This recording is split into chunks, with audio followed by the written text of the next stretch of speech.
For the last 5 to 7 years, Healdsburg has been one of the hottest wine regions in the country. And this spot right over my shoulder, Bacchus Landing, is the newest addition to this great landscape. Tonight, we talk with Lise Asimont from Dot Wines and Kevin Bersofsky of Montagne Russe, two new tenants here, on just why this place is so special. You are going to be in for a treat. Thanks so much for all your support.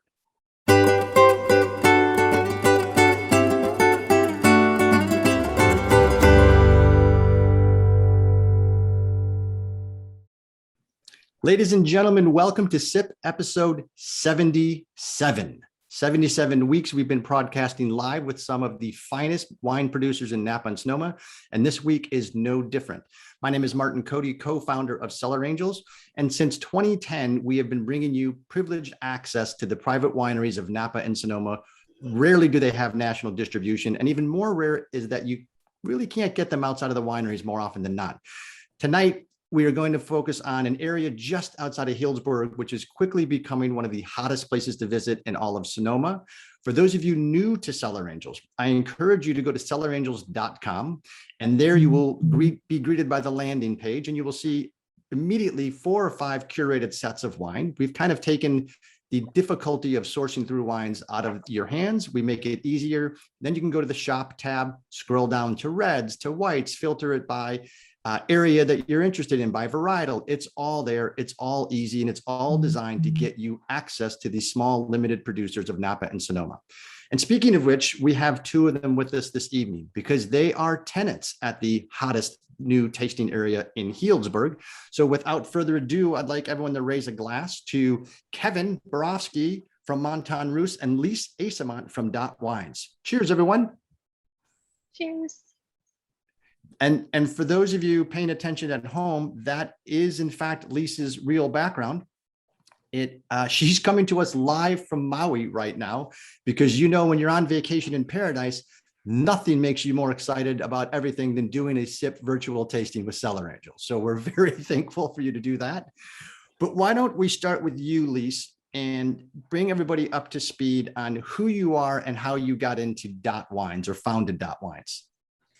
Well, aloha, everybody. Yes, I'm coming to you from West Maui, more specifically Napili. So this is Napili, and this was a chance for my co-founder Sean Phillips and I to do a sip while somebody is basically hammering away or sawing at something next door. So I apologize if the timing is impeccable.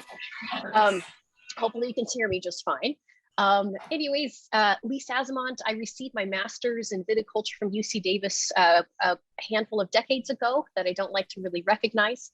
I've been working in the wine industry, mostly in the capacity as a viticulturist. A viticulturist is a wine grape specialist. So I cultivate wine grapes for a living. I've spent my 25-year career in the California wine grape industry. I've had a couple opportunities to make wine in Europe and in parts of the Pacific Northwest as well. I even worked on a really fun project down in Peru, a viticultural project. So I've been able to see, I've been really lucky and blessed by the wine industry to get to travel and really do what I love to do every day. I founded Dot Wine in 2016 with my husband, Sean Phillips. By that time, I had been in the industry for 20 years. And I won't say I was a jaded, jaded viticulturist at that time, but I definitely was ready to create something for myself, make something small and perfect and just really overthink it. And so we started Dot. I was introduced to a vineyard by my buddy, Lee Martinelli Jr., who is a well-regarded vineyard manager and owner in the Russian River Valley of Sonoma County. And he introduced me to this beautiful vineyard named Lolita. It's actually, the vineyard's real name is Lolita. It's not some strange marketing ploy. And this vineyard was just perfect. It was the vineyard that gave me the confidence to launch my own wine program. We're very small. Dot Wine is pretty teeny. I think we swung the biggest batch that we possibly could in the 2021 vintage. And it looks like we're going to be about 1,300 cases, which is the biggest we're ever going to be because we could. Wow. 2020 was a tough year. It cut us down. And Dot Wine is just honestly a chance for me to do something beautiful, perfect, and small, which I really enjoy. My day job in the wine industry is a bit larger, and that chance to focus just means everything to me. I'm a farmer first and a winemaker second. So, and I want you to dig a little deeper in a second on actually viticulture, but I do want to say hello to some people. Lisa, Bill Best, Doug. That's right. I'm not supposed to say last names. Apparently the Google police and YouTube police don't like last names. So Doug, Hans, Ivy, Jadine, Jan, oh my gosh, Jeff and Jane, you know who you are. Jim, you know who you are. Julie, Karen, Lori, and Lori loves her new glass. Mark, so good to see you again. Viticulture, you kind of glanced over. It is the scientific study specifically of wine grapes and the growing and production of it, correct? Yes. So you've been doing that for 22 years in, the nation's single greatest wine producing state, my opinion, and also focused on kind of this region, Northern California, and then decided to make wines yourself, which is great because I think that's fantastic. You get to draw upon that background and you get to pick certain plots and vineyard locations out and weave that into dot. 1,300 cases is impressive. So congratulations on the growth. Kevin, you had a little bit less of an auspicious start that involved, I think, the law and some maybe some pivots, but walk us through and bring us up to speed on how you decided, you know what, I want to do this. I want to make wines and I want to form Montagne Russe. First, I thought we were going to shy away from large vocabulary words. So I don't know what auspicious even means, but we'll just go from there. Yeah, so I was an engineer in college, designed a roller coaster as my senior project to kind of skimp out on all the harder courses, got a mechanical engineering degree from Cornell. Decided very early on in that endeavor, I was going to be a horrible engineer, as my dad predicted. And I went on to work for PricewaterhouseCoopers for 5 years, and then I quit to become a chef. Did that for about 3 years, went to culinary school while I was flying all over the state of California for work. I would come home on the weekends, went to culinary school. And then needing to actually earn a salary, I threw my resume out there and Sutter Home Winery calls me up and says, move up to Napa Valley. So I pack up the dog, pack up the Hyundai Santa Fe, awesome car at the time, very practical, drove up the coast, settled in St. Helena, where I started making garage wine out of Petite Syrah behind the St. Helena Library. Then I moved on to Cabernet behind the St. Helena Library, and I don't know why they weren't picking it until the wine matured. And then I realized these were pretty horrible grapes, and then they pulled the vineyards the year after. I'm sure Lise could tell you why, but I'm pretty sure it starts with Fa and ends in Loxera, but pretty green grapes. And then so in 2008, I got some friends together and said, hey, let's do this for real. Let's get a half a ton of killer Syrah, made it in my garage, turned out awesome. The garage, so yeah, go ahead. So you had 2 years where you were making wine from essentially poisoned grapes or phylloxera grapes. Poison strong. You know what, we might pull one bottle left of the cab out tonight. It actually, after 18 years, has finally turned the corner. But that's probably a little longer than most people want to wait for their wine. My guidance counselor said the same thing. Yeah, and I am on a get rich slow scheme, and that fits right in with the whole thing. So, once we started getting good grapes, the whole thing kind of changed. And when you had those 2 years, when you realized it and the wine was obviously not maybe palatable, were you ever jaded or just, oh God, maybe I'm not cut out for this? Or when you're not spending a lot of money, it's very hard to be jaded. So when the grapes are free $3.99, jaded's a strong word. No, I mean, I thought, hey, am I doing something wrong here? And, I was working with a lot of great winemakers at Sutter Home. They make the greatest white Zinfandel on earth. And Menage a Trois, by the way. And so, I was learning a lot, and it turns out I realized the process was not flawed. Like a photographer back when you used to take film photography, you can't make a great photo without a great negative. So you need to start, as Lise mentioned, you need to start with great grapes. And right, the ingredients matter. Yeah, my single whole job, whether it's a chef or it's a winemaker, is to not screw up great ingredients, is to let the ingredients be what they are, get out of the way, intervene only when absolutely necessary, which does happen. But long story short, the garage project started growing and growing and growing until 2013. I attempted 13 barrels in my garage, which You know, hey, for a garage project, that's a lot of barrels. In fact, it was Probably more 10 too barrels- many. Yeah, it's about 10 too many. Yeah, 10 and a half too many, maybe. And so my next door neighbor called alcohol, tobacco, and firearms on me. And they showed up. And that was fun. I talked in generality because lying to federal agents is not the thing you want to spend your summer apologizing for in federal prison. I always envisioned, you know, what are you in for? Double murder. What are you in for? Larceny. What are you in for? Making too much wine in my garage. I just didn't see that going well because Yeah, those guys stand out in prison pretty quickly. yeah, there's a pecking order in the penitentiary, and I don't think home winemaker is really high on the list, right? So whatever. So bygones. So my business school friends throw some money in the pot. I found a couple of vineyards in 2015 that would have me, and our first two Pinots in 2015 scored 95 points from Robert Parker. So it was kind of a little, you know, coup. I mean, I'm looking at the list and I'm seeing Rocchioli, I'm seeing Dellinger, I'm seeing Costa Brown, and at the bottom I see Montagne Russe, and I'm like, what on earth are we doing on this list? This is crazy. This is like Happy Gilmore walking onto the Masters. So it's been crazy. It's been fun. This year we went from 279 cases that first year in 2015, and this year I just counted the barrels. I think we're just shy of 1,800 cases. So and wow, like good for you. Congratulations. last year. So it's been fun this year. Is there, to each of you, and Lise, you can answer this first, is there a threshold of case production where it moves from passion, project, hobby to holy God, this is a heck of a lot of work and this is not fun any longer, where it's not really your pet project any longer?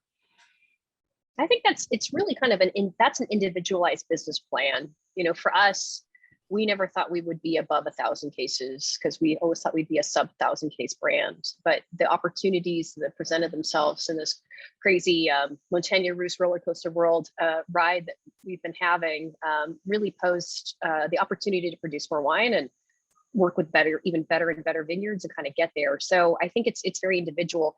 I would refer to Kevin, who is the CFO type, to answer that more accurately. Well, and we're going to go there next, and actually not even the CFO type, CFO.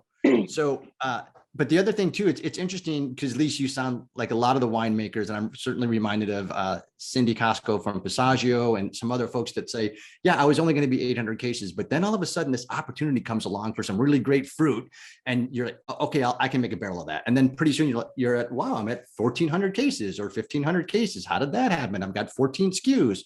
So Kevin, you're at 1,800 cases now. Is that what your business plan set out in 2015?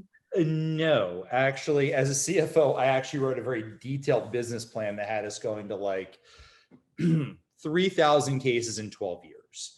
And I think Lise hit the nail on the head. I think it's an individualized question. I think at the end of the day, whether you're a chef or you are a winemaker, I think if you're not enjoying what you're doing, it doesn't matter whether you're making one case or 10,000 cases.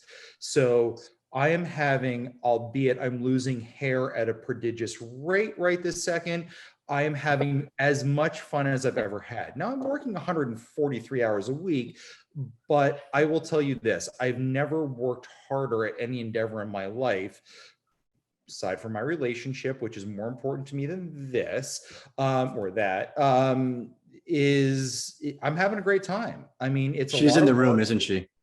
No, she's walking the dog. Thank God. But she's going to see this later. We're filming this. That's a good point. Smart. But you know, hey, you know, you got to give credit where credit's due. Because I mean, look, I mean, Lisa's in the same boat. I see her there at all hours of the day.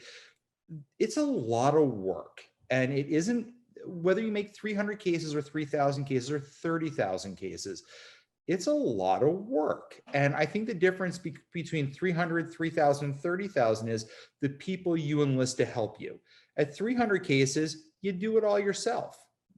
At 3,000 cases, you probably need a little help. And at 30,000 cases, you have a national sales team, distributors, the whole 9 yards. And right.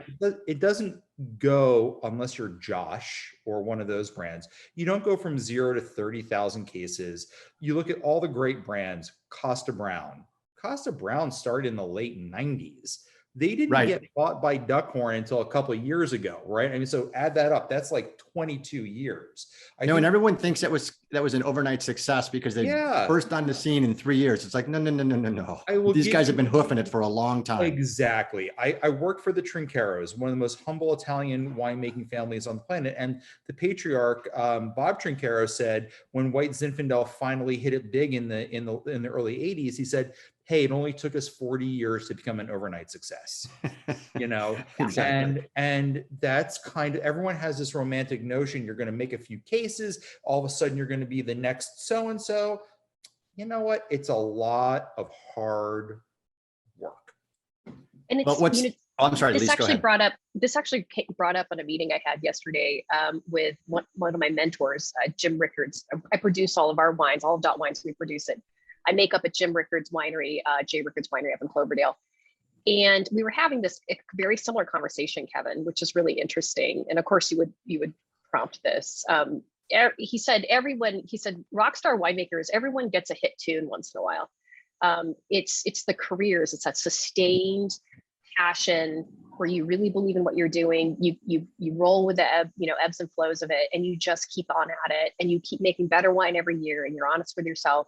And you have this amazing career and breadth of work and wines that have touched people's lives and just really, made a dent in humanity. That's why we're in it. That's why, labels like Dot and Montagne Russe exist. It's not to, do that big, like, oh, I had my moment in the sun. We'll be doing this even if we get that moment in the sun. That's how it goes. Well, and that's the good thing too. And you've heard all the platitudes about entrepreneurialism. Well, if you do something you love, it's not work and those sorts of things. But this isn't a 9-to-5 job, as both of you know. I mean, it is 7 days a week. It is an infant. Anytime the infant needs attention, you've got to pay attention to it. You can't let it go. But you do love it, and it brings people together, and it's something that's near and dear to all of us. And I do want to talk about how we bring people together, because where you two now are tenants is important to get people to go see you. But it's called Bacchus Landing. It's right outside of Healdsburg. But let's refresh everybody who actually is the Bacchus is the Roman god of wine and what? Pleasure, love, peace, or cheese? I played the god Bacchus in the 3rd grade play, and even I don't know the answer. I do, Kevin, but I just kind of think that there should be a god of cheese if there isn't one. Well, and I'm I'd like pretty to be introduced sure, to him or her.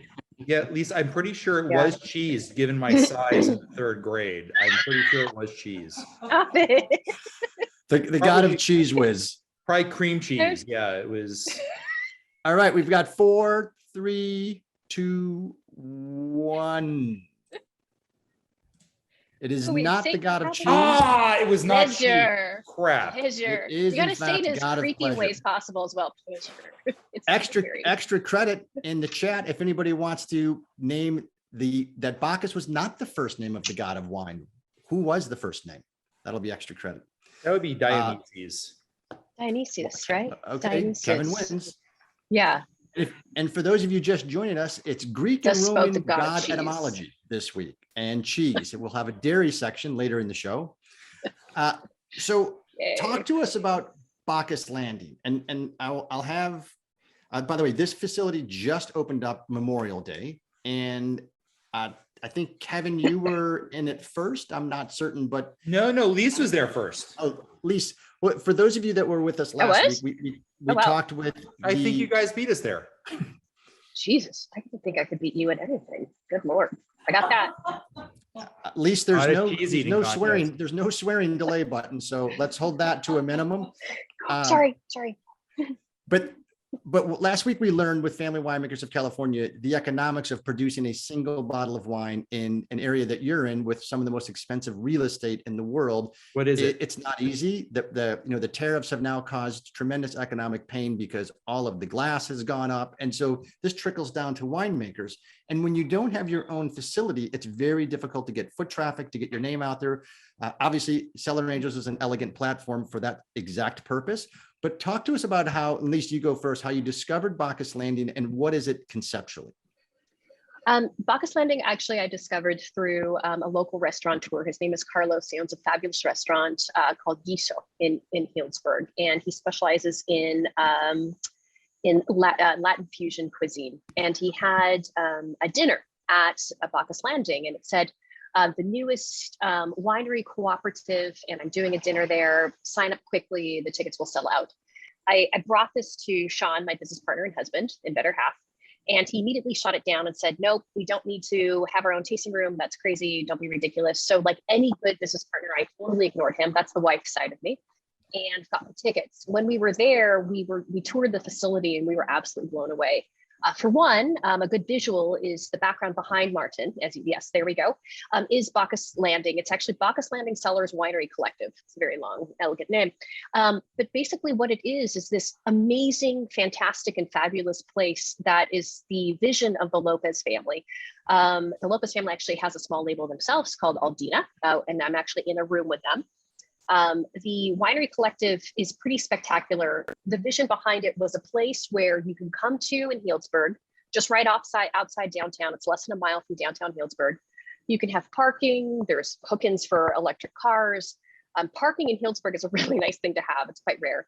You walk through the beautiful, elegant gates with a fresco of actually a relief of Bacchus, the head of Bacchus himself.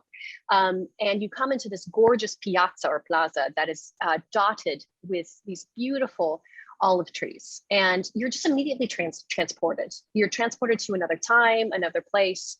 And it's basically a very elegant collection of beautiful wineries, small wineries located in one spot. There's 8 tasting rooms, 4 for larger wineries, such as Montagne Russe, such as Kevin's label. And then one of them is a co-op space. And in that co-op, there's 4 smaller wine labels, and Dot is one of them. And awesome. We had this amazing opportunity. We were interviewed heavily by the Lopez family. This just wasn't a, you want to join, come on in. They tasted our wines. They really considered us. It felt like, I think, months, but I think it was only weeks, but we were just so excited about this place. It has a gourmet market. We can go and you can grab food and just chill and enjoy all the different wineries. It's also this amazing space where you can have an elevated and curated wine tasting experience with the winemaker. You can go into Montagne Russe and taste with Kevin, or you can taste with Whitney, who is also punk rock amazing and fantastic and knows her wines quite well. You know, Kevin's room is gorgeous, and it's just this amazing curated space that he's designed. It's very transformative in itself. You can go into the Winery Collective, the cooperative with the smaller wineries, and check out some, smaller wines and taste with the owner or taste with the winemaker as well. There's bocce courts. I mean, it's we had one event. It was a corporate event that was, we basically changed the entire piazza over to be this amazing sort of outdoor lounge, and all of these wine food executives came. And when they came in, we actually greeted them through that gate that you can see right there. Thank you, Denise. And it was this amazing thing. We handed them a glass of bubbles. Dot Wine just produced our first bubbles, and so we handed them a glass of sparkling wine. And all of them said, "I feel like I'm in a Hallmark movie of wine." It was one of those things. You're like, okay, it's this perfect, amazing, elevated experience, and it's right there. So I feel so lucky. It's interesting for those of us that don't live there. And I've spoken about this for 20 years. When you get to wine country, in and of itself, it's transformative for, especially when you leave the Midwest or the Northeast during colder months and you come across the Golden Gate Bridge, and it's almost a cathartic experience. But then as you get closer to wine country, you feel it, and the residue of all the stress tends to wear away. But you hit it on the head. When you walk through the gates here, you are transported. You feel like you're in the Mediterranean. You feel, the anxiety level just comes down several notches. And I think you had a tasting room previously. Are you still involved in that other tasting room or no? Yes, I am. So Dot Wine is actually represented at another tasting room, which is a winery cooperative as well, called Locals. Locals tasting room is located in the beautiful and picturesque town of Geyserville, which is to the north of Healdsburg. And Kevin, your draw to this was, my guess, economic convenience, but what else drew you to Bacchus Landing? Way overthinking it. The Lopez siblings, Monica and Francisco, approached me at Garage East Festival in 2019. And they said, "Hey, you want to be part of our Bacchus Landing?" I'm like, absolutely not. because, you know, the New Yorker in me is just going to disagree with it, what anyone's going to say first. And then about 2 years later, I wrote this business plan that you were talking about. This we're going to grow to 3,000 cases. And in the middle, it said a miracle is going to occur, right? And that's not the best business plan. So I thought, hey, how do we accelerate that miracle? And I said, hey, you know what? Let me go look at Monica. And I sent her an email about a year ago. And I said, Monica, what's going on with Bacchus Landing? And I would have thought this thing was done and finished, but because of COVID, the whole 9 yards, everything slowed down. She goes, yeah, we're still working on it. Why don't you come and see this? And we had been I knew we needed some sort of tasting room.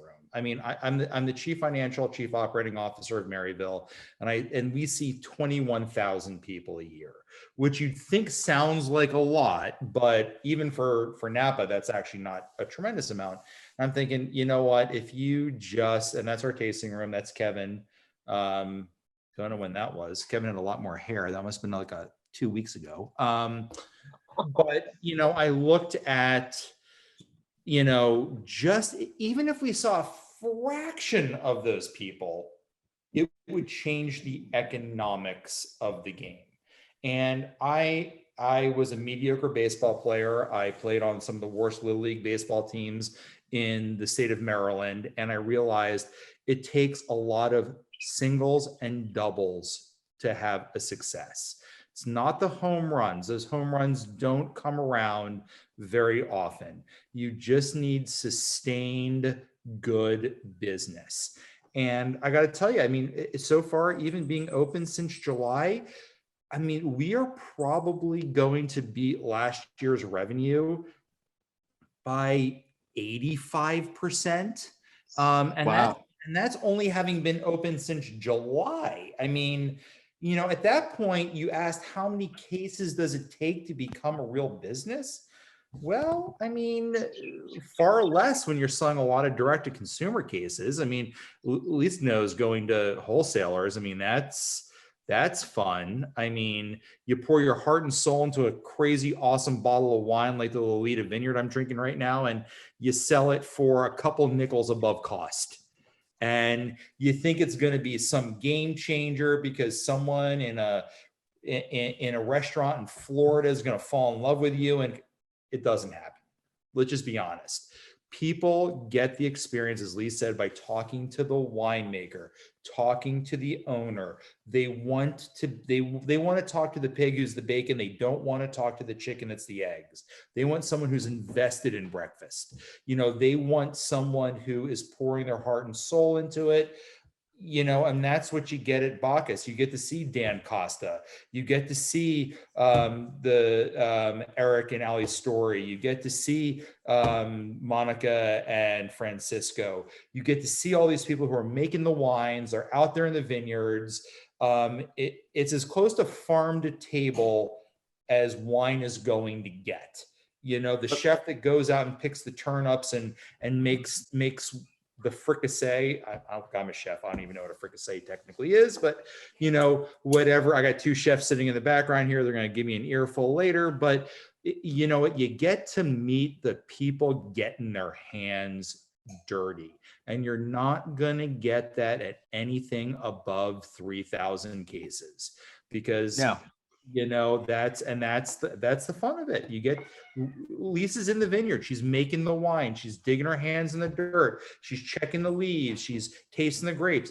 You're not getting that from most people. You're just no. It's the equivalent of, and I've got a comment and a question. It's the equivalent of some of those restaurants that you get to dine at that have a chef's table, to Correct. Where the table is in the kitchen. And it's a table of 8, 10, 12 top, but you get to see everything going on at the same time. And it's a very privileged table that is a more expensive experience, but you also gives you that proximity to the greatness that is coming out of that kitchen. Bacchus Landing is the exact same thing, in my opinion. You get to go to this consortium of great small production wineries that you get to meet Kevin, you get to meet with Lise. You get to sit down on these gorgeous couches and hang out with them and learn all about the craft that is so near and dear to them and pours out of their bodies that you don't get that on the square. You don't get that at a 10,000, 5,000 case producer. But Kevin, I noticed, and someone else did in the chat as well, that there was a roller coaster on the wall. There's a roller coaster on your label. Yes. And I'd be curious the origin of the roller coaster. Well, so I needed, when we first decided to call the label roller coaster, and Montagne Russe means roller coaster in French. Roller coaster in English wouldn't sound so cool, but Montagne Russe has a je sais quoi to it. But I threw a wide net out to my Cornell network and said, hey, any artists out there want to help with this label? Some millennial in San Francisco sketches up, and my word to them was, I want creepy but elegant. And that's a tough. I was going to say that is not an easy directive. I don't know. I'm dating myself, but I used to watch on PBS the show Mystery, and they would the cartoon at the beginning, and I wanted that cartoon on my wine label. And my brother tried, and he drew this little thing with a little third grade car on it. And I had to tell my brother he was out of the running, but this guy nails it. And so he ends up designing this roller coaster loosely based on the Santa Cruz Giant Dipper on the boardwalk. Oh yeah. If you're from New York, you can kind of envision it's the cyclone at Coney Island, and the old rickety, slightly dangerous, whiplashy, I'm kind of hurt slightly at the end roller coaster. And when he drew this thing, I'm like, dude, nailed it. I mean, it is completely that sort of desolate. I'm a big Hopper fan, the painter from New England, and that kind of desolate silence, calming, creepy seagulls in the background. I don't know why I gravitate. Maybe I need to go seek some help. I don't know, but it kind of works. You've got plenty of help in the form of bottled greatness. That's all you need from an inspiration. I do want to. We'll drop in our last poll question because you guys both danced around a little bit about it, and I'd be curious what our audience thinks. So, the best wine experiences from a tasting perspective involve what? Do you want to have your tasting experience out in wine country have gorgeous views where you're sitting back on the back patio and taking in the vistas? Do you want access to a winemaker during your tasting? Do you want a slowed pace, relaxing environment, special access to maybe great wines that not everyone can have? And we do send a lot of people on tastings to where they come back and say, oh my goodness, they thieved some wine out of a barrel. They only had one barrel. Or do you want to have a tasting room setting with 4 rows deep? Which, by the way, is literally your first 2 or 3 visits to Napa or Sonoma more often than not. You are at these larger tasting rooms. I may be going 4 rows deep. I don't know about the rest of the crowd. I'm not going to go with you. There's nothing about waiting for an experience. Yeah, and staring at least to 2 rows of heads in front of you before you get that experience. I think that's got to be it. Yeah. Like my last all right, concert. 4 more seconds. 3, 2, 1. Jeff and Jane. Now, if you work with Denise and Martin, you are never 4 rows deep. True statement. So views are important. Access to the winemaker is in the lead by 8 percentage points. So slowed pace, relaxing environment, special access to great wines not everyone can get. So there's the access to the winemaker you talked about, Kevin. There's the exclusivity standpoint of access to some wines. And both of you, I know for a fact, because I've experienced it firsthand, are not shy about pulling out something that might not even be open and saying, hey, why don't you guys try this and that sort of thing. But the other thing that I like that people hit upon there was a slowed pace. So when you get to a certain level of wine sophistication and knowledge, the tasting room experience is so poor that you never want to do it again. It's painful. But these experiences that Kevin and Lise are talking about are sitting right behind me. This is where the magic can happen. And so I'm going to allow, Denise is going to turn on cameras right now. If everybody whoever is not in witness protection or out on probation and not wearing a bracelet that is on your ankle that can be seen in public and chooses to be, by all means, we'll turn that camera on. I want to talk a little bit about how people come visit. Is it appointment only? Do they call? Do they just show up? What's the protocol for that? Kevin, I'll let you grab that one. We will take everything shy of a TCBY 2-for-1 tasting card. But I mean, at this point, obviously, I think my hope is that we become very busy and someday it will become appointment preferred.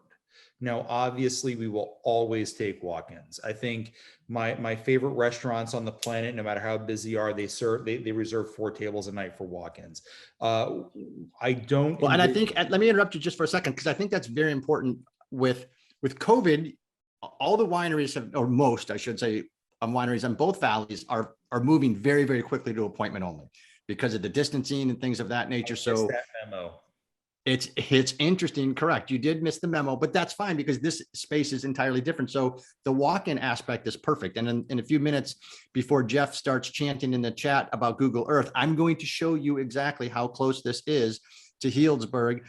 Bill, Alyssa, Julie, Kay, good to see all of you and smiling faces. I love it. So Lise, same thing with you. Anybody walk in or do they have to call ahead or how does it work? Same. Exactly what Kevin had said. We're going to do one step shy of the TCBY 2-for-1 coupon.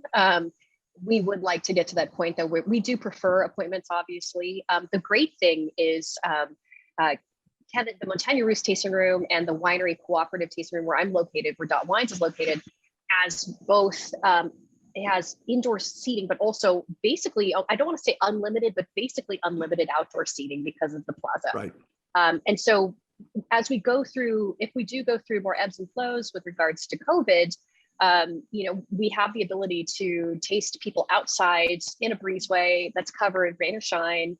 We have outdoor heating. So it's just this really amazing space that we can we're still trying to figure out how to use it much to its efficiency. So it's really an unlimited, I don't want to say unlimited space and then like 5,000 people are going to show up, but it's quite extraordinary. Put it this way, if an appointment is required and you don't have one and you show up at 4 o'clock, we will give you an appointment for 4:01. Preferably if you have a TCBY or a Blockbuster card. I'm lactose intolerant, so I don't even know why. Yeah, so am I. I'm lactose intolerant too, so I can't really. But I think a library card, we would accept a library card as well. So awesome. And I agree with you. It's funny because literacy is really important to us. This space is so large because we were there to meet Kevin. We walked in and I don't know if it was open or just barely open. It was in the middle of the day. And I see Sean, Lisa's business partner and husband. I'm like, what are you doing here? And then he and I looked at each other and did a little bit of a double take. It's like, how do I know this person? Because Sean, Lisa and I had never met in person. We'd only met virtually. And because of the pandemic. COVID. And so it was great to see Sean, and then because we had to walk past their tasting room to get to Kevin's tasting room, which just meant we had to drink twice as much wine as we had anticipated. And that is not a bad thing. So the space is big. I don't know what the dimensions are, but I'll show you via Google Earth. I mean, it's a good 30 yards or so between the 2 walls. And on the perimeter, you've got 4 or 5 different tasting salons that are inside. And you saw a picture of Kevin's. They're big. I mean, this is not cramped quarters. 1,600 square feet inside, 1,500 square feet outside. And the entire facility is 2.5 acres in its entire size. It's a big space. Well, yeah, it's perfect. So that is a great size space. So I want to, and by the way, I kind of threw out that Healdsburg is the hottest or newest hot place in wine country.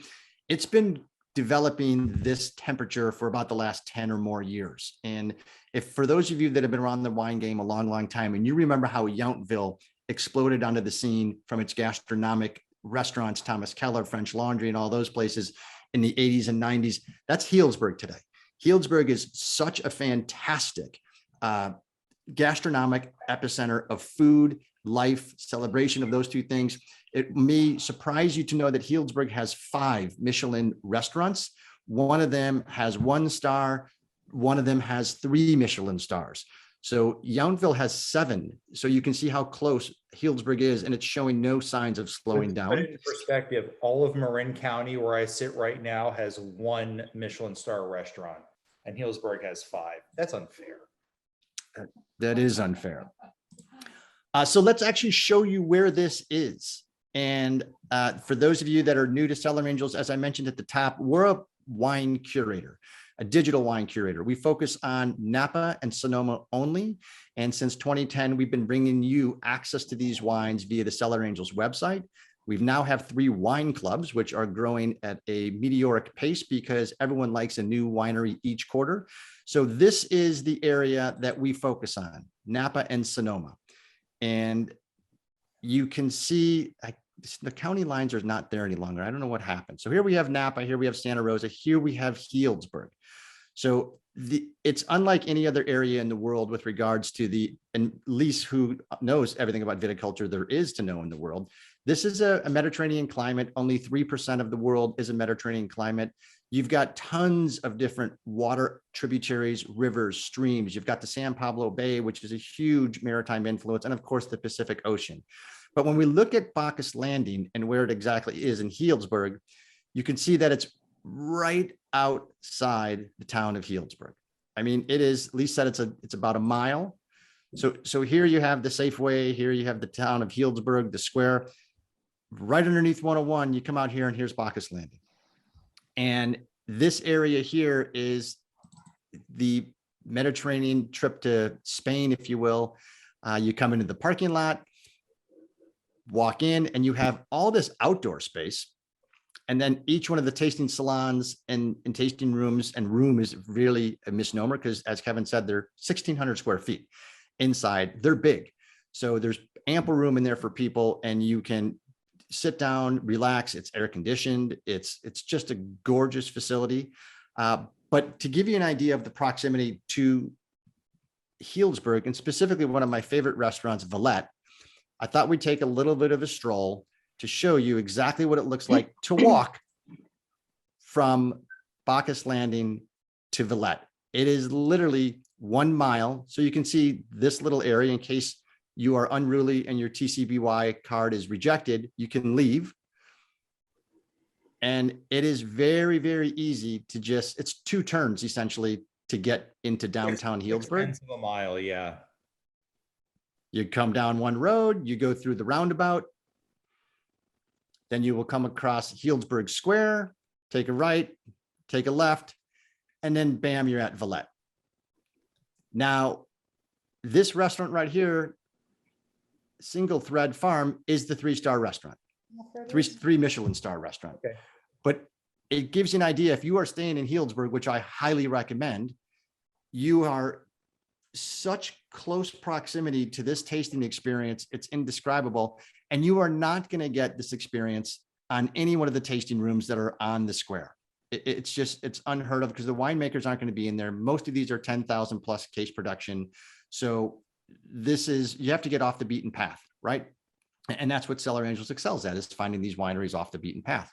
So that gives you an idea of just how close this space is to the town of Healdsburg. And it's something special, and it's only going to continue to get better as more wineries come into the space. And correct me if I'm wrong, Lise and Kevin, they've got food trucks. There's a lot of stuff going on there. And the food trucks. Tomorrow, food truck Food Friday. truck Friday. Sushi burritos tonight. So there's also a live music that happens every first Saturday of the month. There's live music, and tomorrow is, what day is it? I'm on vacation. So this Saturday, it's going to be paella and from a local chef and live music. It's a Latin jazz band. So every first Saturday, there's always live music. We have movie night coming up. There's always fun stuff happening. I've always found a good way to keep up with the happenings on Bacchus Landing is check out their social media, or to check out the Montagne Russe mailing list, or the Dot Ones mailing list. We tend to, I actually just steal all of Kevin's information off his mailing list because I'm a club member. I'm a proud club member at Montagne Russe. I love the wines very much. So you mentioned air conditioning earlier. Our reserve tasting experience includes air conditioning. I like it. That is actually a great idea. Those people over there are sweating buckets. What's happening over there? They are in the reserve tasting. The extra $10 for the reserve experience. Poop, it's magic. Yeah. Well, It's Lise cool. just mentioned that she is a wine club member of Montagne Russe, and we are drinking, and it's on the site right now, 2018 Silver and Gold Chardonnay. And Lisa's actually drinking that in Hawaii as well. And many of you, if you have acquired a sip kit, you're drinking it as well. And for those of you that have no idea what a sip kit is, you have to go to the Cellar Angels website, cellarangels.com. The sip kit will have the next 4 wines in it for the next 4 consecutive Fridays. And I think it's the last, is this the last week or the second to last week that they can purchase a sip kit for the year? No, they can, it'll go a couple more weeks. Okay, that was riveting video. It'll go a couple more weeks.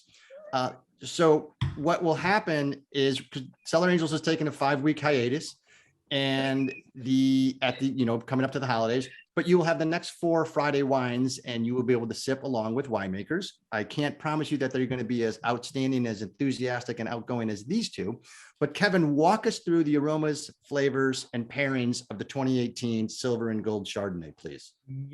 So in tasting this, No, you have to do this in German. Auf Deutsch, bitte. Sprechen Sie Deutsch? Ja. Ja. It's besser Deutsch. Earlier in the program, in case you missed it, in the rehearsal, Kevin was singing 99 Luftballons in German. So that was the rehearsal earlier. 99 Luftballon. Hasselad vad Suverchum. Yeah. So Silver and Gold. Okay, let's go to the wine. It's south of Santa Rosa. I think there's this misconception that the closer to the ocean you are, the cooler it is. This is my most inland vineyard. It is socked up in the hills south of Santa Rosa. It backs up to this area called Bennett Valley, which actually ends up being a pretty cool AVA just because the fog gets stuck in these hills. This is my last pick of the year. My Syrah comes in 2 weeks earlier than this Chardonnay. It was my last pick this year. It was my last pick in 2019. It was my last pick in 2018. 2018 is what we're drinking right now. It's usually about 50% new French oak. And people say, wow, that's a lot of oak. But because this is so low in alcohol, let me see what this one is. 13.5. That's a pretty ripe version of this wine. It's been as low as 12.9. It's been as high as 13.8. A lot of acid, but on the nose, smells like Dole pineapple. Little shout out to Hawaii right there. But the trick on this wine is it's got these tropical notes. And as this wine ages for a number of years, it's going to get more and more and more tropical on the nose. But when you taste it, it is all lean, mean Chardonnay the entire way, which is why I can get away pairing so much new French oak on this. It doesn't really pick it up to the degree just because the alcohol is so low on it. A lot of acid, Go in that a little further, Kevin. What do you mean when it doesn't pick up the new oak because the alcohol's so low? Yeah, so I ran this experiment in 2018 accidentally, where all the wines were much higher in alcohol. And I actually used less oak in 2018 than I normally do, but all the wines turned out much oakier. Imagine the most extreme example, sticking whiskey in a barrel. It extracts a tremendous amount of oak, right? It's, 40, 50% alcohol. The lower alcohol is a solvent by nature. When you look at the chemical compound, it extracts. The lower the alcohol, the less you're going to be extracting out of that barrel. So you can actually, not that I recommend it, but on lower alcohol wines, you can actually sneak in a little bit more new French oak. The higher the alcohol, in my opinion, the less it needs it. It's extracting even from once used barrels, meaning I've used the barrel in year one. I'm not going to toss away a $1,200 barrel just because I've used it once. Use it a second time. Perfect, in my opinion. And then it extracts a little bit more oak. But if you have a 15% alcohol wine in a once used barrel, it can actually extract more oak into the wine than a super lean wine such as this in a brand new French barrel. So new oak is not new oak, is not used oak, is not used oak. You have to know what was in that barrel prior. A 17% Zinfandel is going to extract a whole hell of a lot more oak than a 12.8% Pinot Noir. So the second usage of that barrel may be still very, very potent. And I think this is an example where I can use these barrels for 5 or 6 years because it's really not pushing the barrel very hard. Right. Gentle wine in the barrel. And like I said, the tropical notes on this wine, as this ages, and this will age for another 5 or 6 years, it will get more and more and more tropical. But because it's so acidic, it's going to live a long time. We're going to serve the 2016 tomorrow night. In my opinion, the 2016 is still too young. The 18 is showing better than the 16 right now. The 16's got another 5 years. But tomorrow night, we're going to drink it all. So it's a moot point. So now, on the 2016 v 2018, and Lise, this is going to be a similar question for you between the 2018 and 2019. Why is the 2016 so prolific and have such staying power compared to the 2018? Acid and lower alcohols, in my opinion. 2018, I had never made a Pinot Noir or Chardonnay above 14% alcohol before 2018. In 2018, every single wine I made was above 14, and some of them were pushing the 15. The climate's changing in California. I pick on acid and flavor, alcohol last. I can fix the alcohol. I can't really fix flavor. And you can tweak acid to a certain degree. I try not to do it. So the last 18, 19, and 21, I can't speak to 20 because we made such little wine.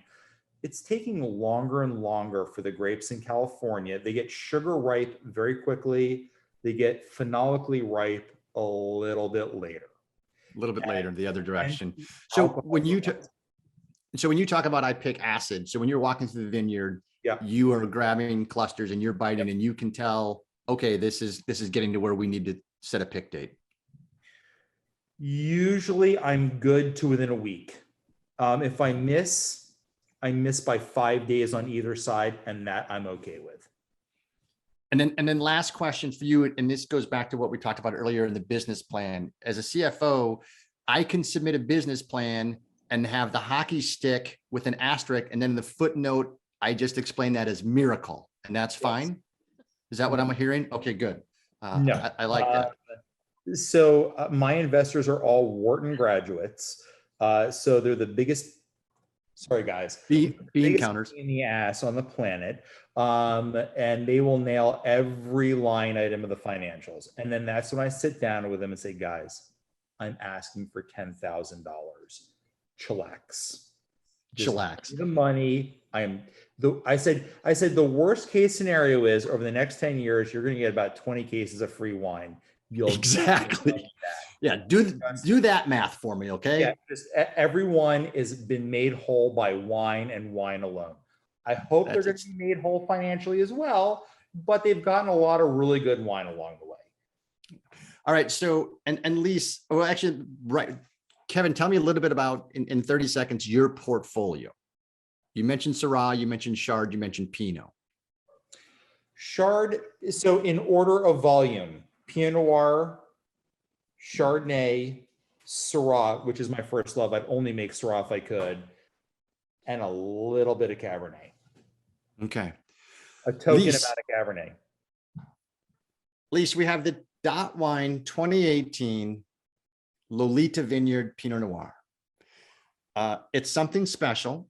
You got into it because Sean challenged you, and we won't get into that as far as making Dot wines. But talk to us about Lolita. And I love, given your 20 plus years of viticultural experience, how you know where the vineyards are.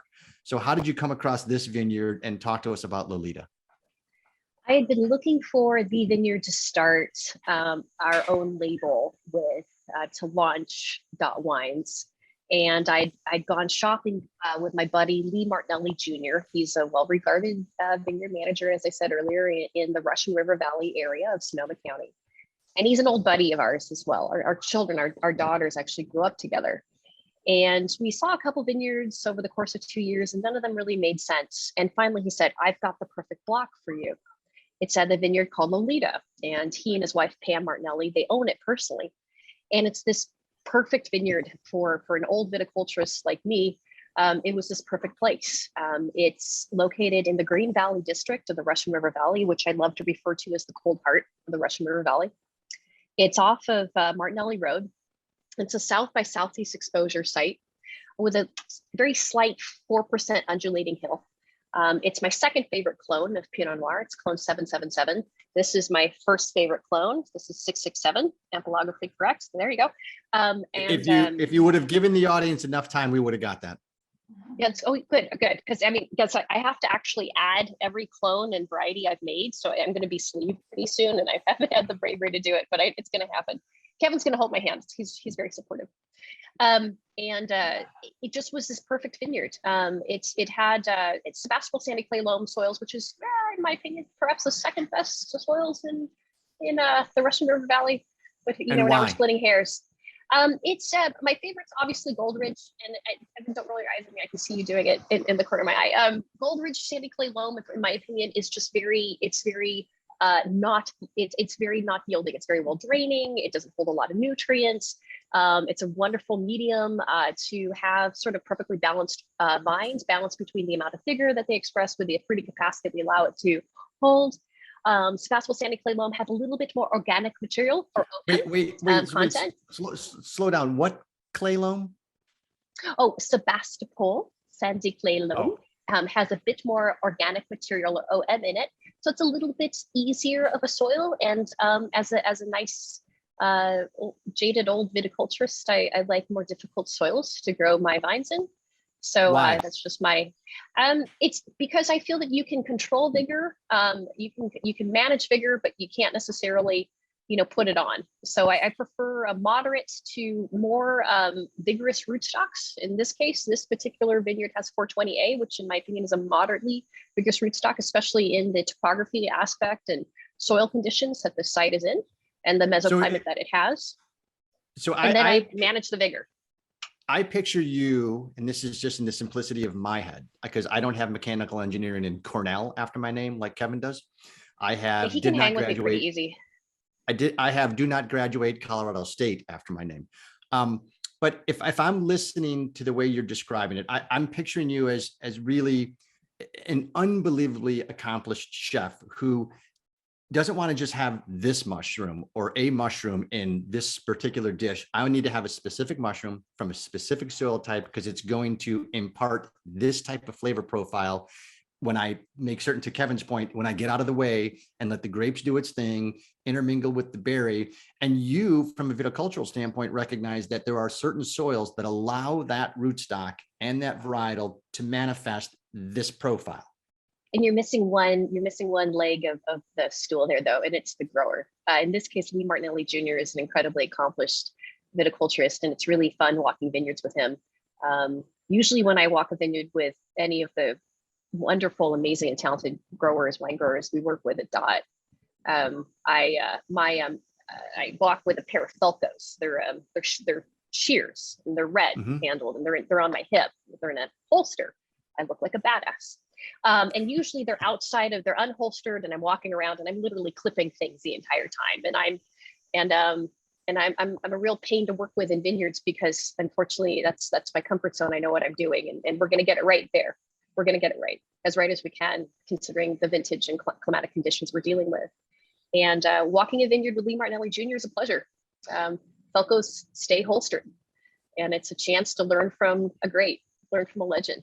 And I really enjoy it. So walking with him is more like a soul surfing session. It's a chance to become better at what I do and really kind of hone that in. So it's one of those vineyards. It's really spoiled me, and it's pretty spectacular.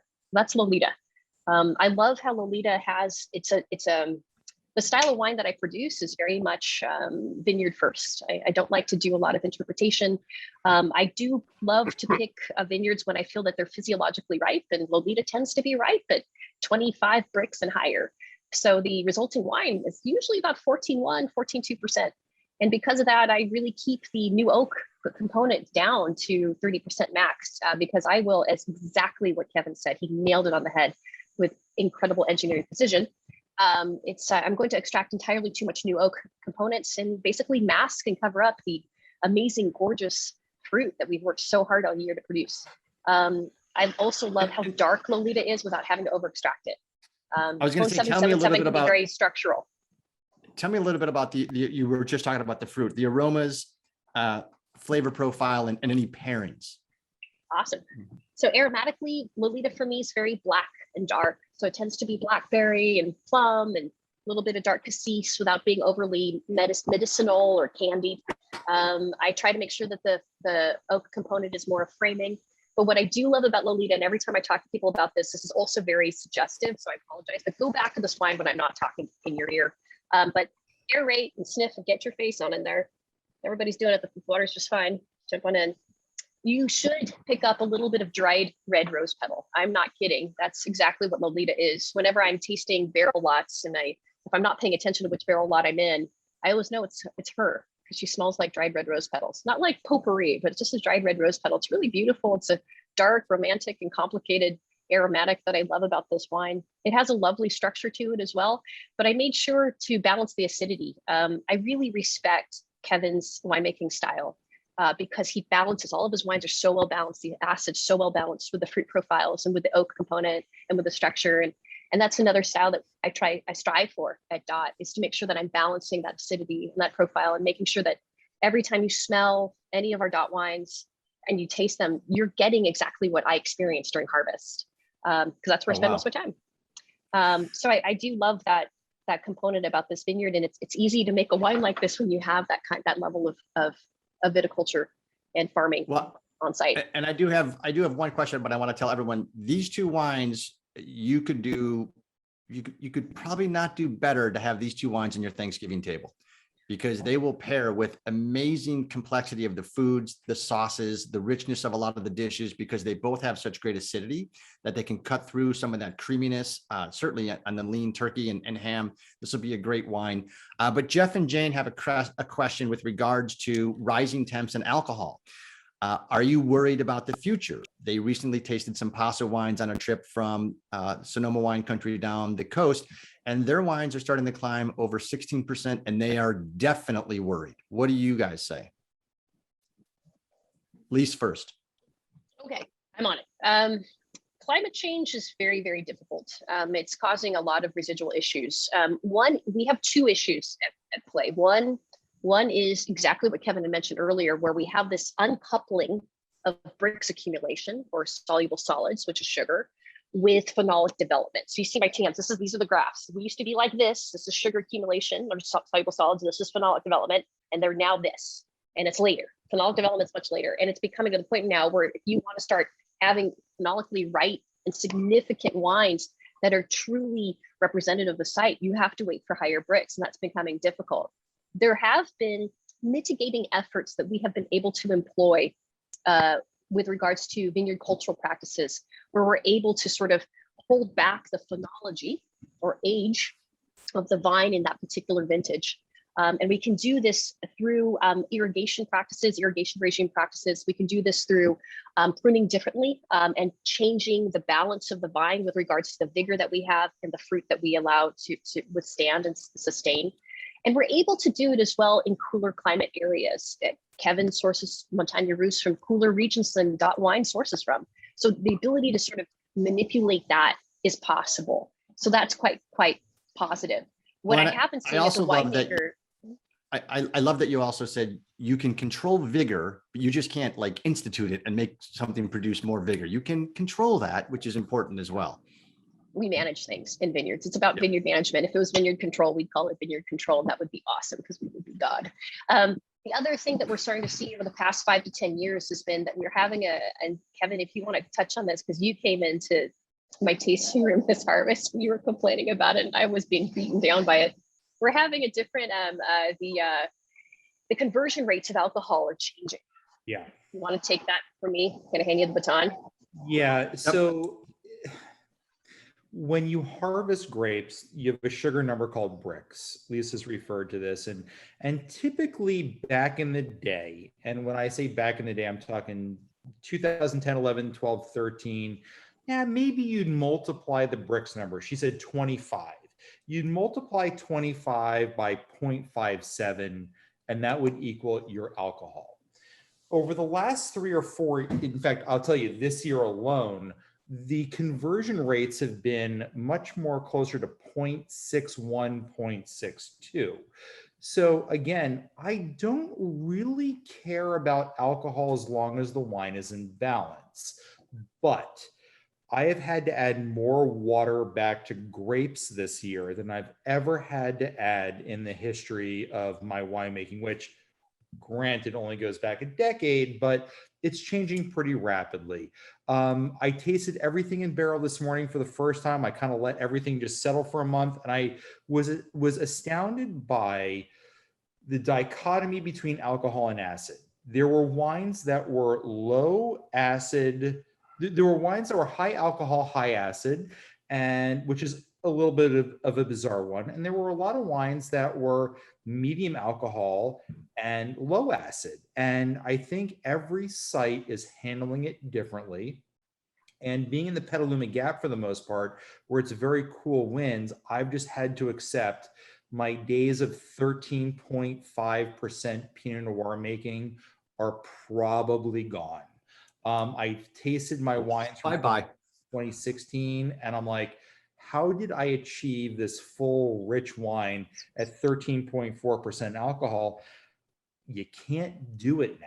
If you pick something that early, it wouldn't be phenolically ripe. It would be too acidic. And I think we're just And entering vegetal and green and off-putting. Am I worried about it? No. If I owned 300 acres on the Sonoma coast or in Russian River, maybe I'd be sweating it, pardon the pun. But I mean, that's the beauty of our wines. We can go where we need to go. We can hop. I mean, I think I'm tasting Lolita right now.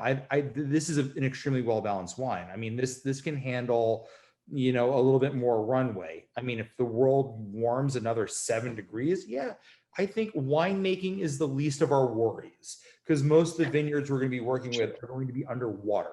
So I'm not that worried. I'll have bigger problems. I'll have my houseboat at that point. So Yep.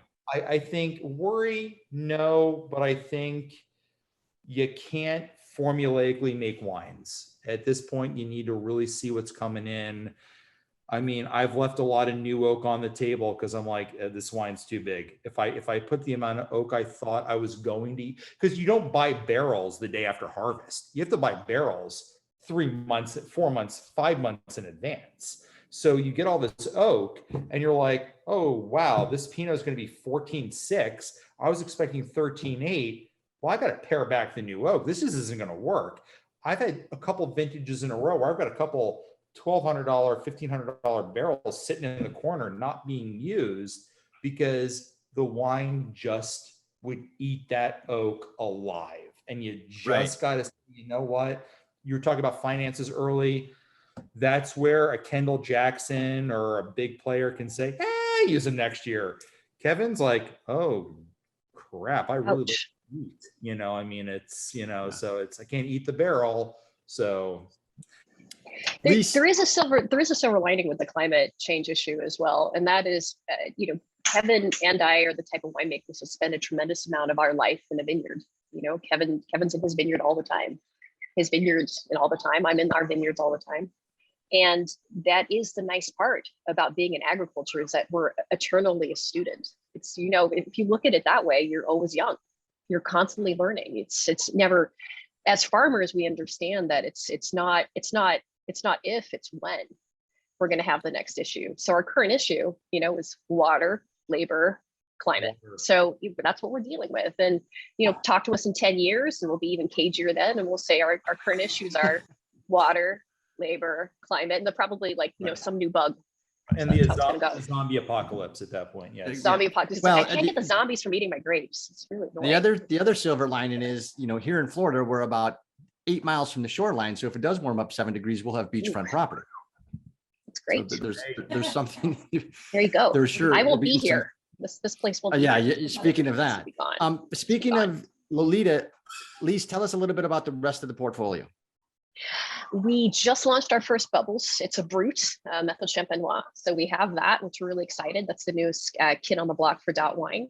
And then we produce a rosé, a Chardonnay when we can, because during years where there's smoke and fire, it's a little tough to pull that off. We produce a handful of different vineyard designates, Pinot Noir wines. The newest one is a vineyard called Rhone, which we're really excited about because in 2020, unfortunately, I had to say goodbye and not pick 80% of the fruit that I work with. And that really upset me. And as a farmer, it just didn't feel right. So I tried to figure out other ways to deal with future wildfire catastrophic issues. And my answer is, if it's phenolically significantly ripe and physiologically ripe enough, we're going to pick it for rosé or white. And I can make thin rosés and I can make thin white wines out of Pinot Noir.